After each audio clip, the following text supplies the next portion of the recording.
சர்வாவின் நடவடிக்கைகள் அனைத்தையும் பார்த்த பிறகு சர்வாவின் மனைவி வேதிகாவின் க்ளோஸ் ஃப்ரெண்ட் சிவானிக்கு அவன் மீது இருந்த சந்தேகம் இன்னும் ஸ்ட்ராங்காக மாறியது.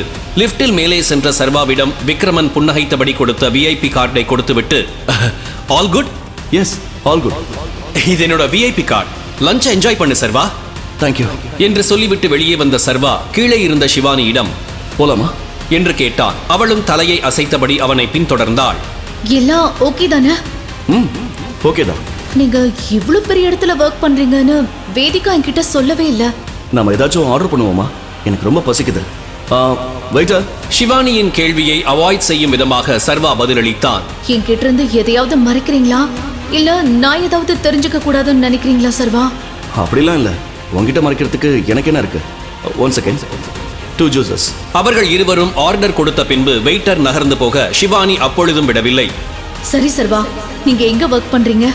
நான் இன்ஃப்ரா கிரீன் கம்பெனில ஒரு சின்ன பொசிஷன்ல தான் ஒர்க் பண்ணிட்டு இருக்கேன். அது விக்ரமன் சார் கம்பெனி தானே? என்று சிவானி கேட்டதும் சர்வா ஒரு நொடி ஆடி போனான். அப்பொழுது, ஹலோ கார்ஜியஸ், இதை நான் சொல்லியே ஆகணும். நீ ரொம்ப அழகா இருக்க. உன்ன மாதிரி அழகான பொண்ணை மிஸ் பண்ணிட்டோமேனு பின்னாடி ஃபீல் பண்ண கூடாதுன்னு தான் நேரடியாக அப்ரோச் பண்றேன். என் கூட டேட்டுக்கு வரியா?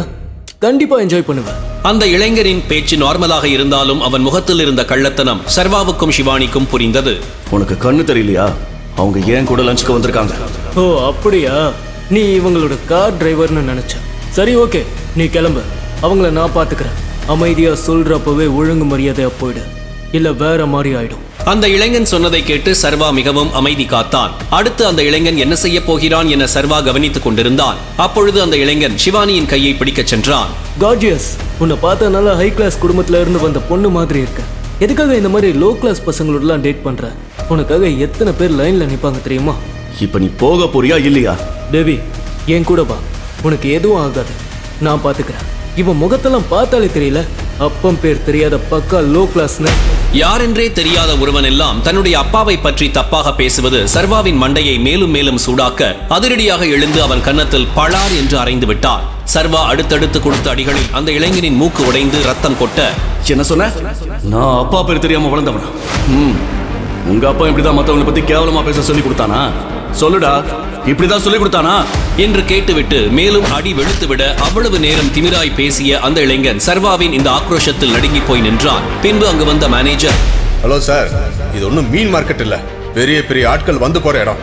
மேனேஜர், இப்படிதான் உங்க ஹோட்டலுக்கு வர கெஸ்ட் எல்லாம் ட்ரீட் பண்ணுவீங்களா? பாருங்க சார், எப்படி அடிச்சிருக்கான்னு. என் முகத்தையே நாசமாக்கிட்டான். அந்த இளைஞனின் பேச்சால் மேனேஜர் சர்வாவை பார்த்து, எவ்வளவு தைரியம் தான் எங்க விஐபி கஸ்டமர் மேல கை வச்சிருப்பாங்க. முதல்ல தேவையில்லாம எங்க டேபிளுக்கு வந்து என் கூட இருந்த பொண்ணு கிட்ட பிரச்சனையை ஆரம்பிச்சது அவன் தான்.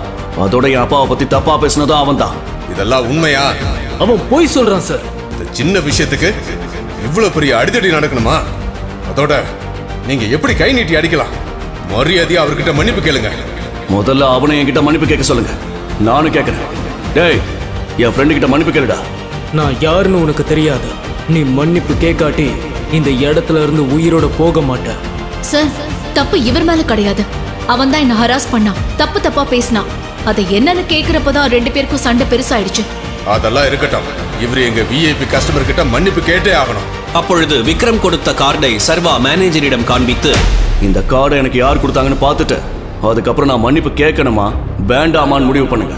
மேனேஜர் சர்வா கையில் இருந்த கார்டை வாங்கி செக் பண்ண அதில் இருந்த பெயரை பார்த்ததும் அவர் முகம் பேய் அடித்தது போல மாறியது. அந்த கார்டில் விக்ரமனின் பெயர் இருப்பதால் சர்வா விக்ரமனுக்கு க்ளோஸான ஆள் என்று புரிந்து கொண்டவர் அந்த இளைஞனை முறைக்க, அதற்குள் சர்வா, முதல்ல உன் அம்மா கிட்ட போய் பொண்ணுங்களை எப்படி மதிக்கணும்னு கேட்டு கத்துக்கோ. சிவானி, வா போலாம். சர்வா சிவானியுடன் அங்கிருந்து காரில் கிளம்பினான். சிவானியோ ஒரே நாளில் சர்வேஸ்வரனின் பல்வேறு பரிணாமங்களை பார்த்த வியப்பில் இருக்க, அவள் மனதில் என்ன ஓடுகிறது என்று புரியாமல் சர்வா குழப்பமாயிருந்தான். நீ ஓகே தானே? ஓகே. சாரி, லஞ்சு கூட்டிட்டு வந்து என்னாலேயே பிரச்சனை ஆயிடுச்சு. வேணும்னா நம்ம இன்னொரு ஹோட்டலுக்கு போய் சாப்பிடலாமா? இன்னைக்கு நான் ஃப்ரீ தான். இதனால் சிவானியை இன்னொரு ஸ்டார் ஹோட்டலுக்கு அழைத்து வந்தான். அந்த ஹோட்டலின் பெயரை பார்த்ததுமே ஒரு நிமிடம் தயங்கி நின்றான். இந்த ஆடம்பரமான ஹோட்டல் ஆதிசேஷன் குரூப்புக்கு சொந்தமானது. சர்வாவின் குரூப்புக்கும் ஆதிசேஷன் குரூப்புக்கும் பெரிய பகை இருப்பது விக்ரமன் மூலமாக ரீசெண்டாக தெரிந்திருந்தாலும் அவனுக்கு ஆதிசேஷன் குறித்து பல விஷயங்களை தெரிந்து கொள்ள ஆர்வமாக இருந்தது. ஒரு பக்கம் அந்த ஹோட்டலுக்குள் செல்ல வேண்டாம், தேவையில்லாமல் பிரச்சனை வரும், உடன் சிவானியும் இருக்கிறாள் என்று அவன் மனம் எச்சரிக்கை செய்தாலும் ஒருவேளை ஆதிசேஷனை இங்கு மீட் பண்ண வாய்ப்பு கிடைத்தால் என்று யோசித்தவன் தைரியமாக சிவானியிடம் உள்ளே சென்று டேபிளில் அமர்ந்தான். இப்பவாது உங்களை பத்தி என்கிட்ட முழுசா சொல்வீங்களா மாட்டீங்களா? நானும் கேள்வி கேட்டுட்டே இருக்கேன், நீங்க அதை கவனிக்காத மாதிரி அவாய்ட் பண்ணிட்டே இருக்கீங்க. தன் நடவடிக்கையால் தான் சிவானி இப்படி கேள்வி கேட்கிறாள் என சர்வாவுக்கு புரிந்தது. என்னை பத்தி உனக்கு என்ன தெரியணும்? வேற எதை பத்தி? உங்களை பத்தி தான். என்னை பத்தி பெருசா சொல்லிக்க எதுவும் இல்ல என்று அவளோடு பேச்சுவார்த்தையை சர்வா மொத்தமாக கட் பண்ண அவன் கவனம் அவர்களுக்கு பக்கவாட்டில் இருந்தவர்களின் பேச்சில் திசை திரும்பியது. அங்கு ஒரு கேங் பார்ட்டி பண்ணி கொண்டிருந்தது. ஆதிசேஷன் தான் இன்னைய தேதிக்கு நம்பர் 1 டான். தமிழ்நாட்டுல மட்டும் இல்ல, மொத்த இந்தியாலையும் பெரிய அண்டர்வேர்ல்ட் லீடரா மாறிட்டு இருக்காரு. ஆமா, டைகர் பேர் எப்போ அண்டர்வேர்ல்ட்ல இருந்து மறைஞ்சு போச்சோ அவங்களோட மொத்த குரூப்பும் வீக்கா மாறிடுச்சு. டைகர் என்ற பெயரை கேட்டதுமே சர்வாவின் காதுகள் ஷார்ப்பானது. என்ன மறைக்கிறீங்க? சொல்லுங்க. நான் எதுவும் மறைக்கல. டைகர் காணாம போகல. டைகர் இப்பவும் உயிரோட தான் இருக்காராம். அவர் கண்டிப்பா திரும்பி வருவாரு. ஏ ஜானி, அமைதியா இருடா. இதுக்கு தான் அதிகமா குடிக்காதுன்னு சொன்னேன். இப்ப பாரு, பைத்திய மாதிரி என்னென்னவோ உளறிட்டு இருக்க. ஆதிசேஷன் ஹோட்டல்ல இருந்துகிட்டு டைகரை பத்தி பேசிட்டு இருக்காங்க. நான் உளறல, உண்மைதான் சொல்றேன். டைகரை எந்த காலத்திலயும் ஆதிசேஷன் கூட கம்பேர் பண்ணாதீங்க. Tiger is not a word, it's an emotion. He is a world class boss. எப்பவும் அவர் தான் எல்லாருக்கும் பாஸ். ஆனா அந்த ஆதிசேஷன் அவர் கால் தூசிக்கு கூட வர முடியாது. சீக்கிரமே டைகர் திரும்பி வர்றப்போ இங்க இருக்க எல்லாம் தலைகீழா மாறும்.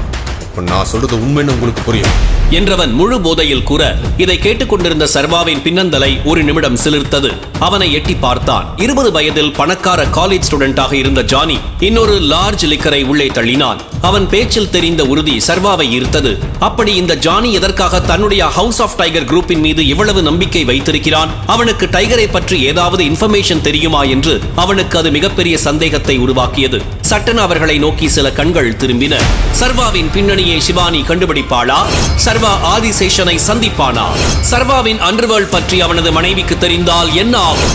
அடுத்து நடக்கப் போவது என்ன? இந்த பிளாக் பஸ்டர் ஹிட் கதையை தொடர்ந்து கேட்க உடனே பாக்கெட் FM ஆப்பை டவுன்லோட் பண்ணி கேட்டு என்ஜாய் பண்ணுங்க. அதிரடி ட்விஸ்ட் நிறைந்த தொடர் டைகர் ரிட்டர்ன்ஸ்.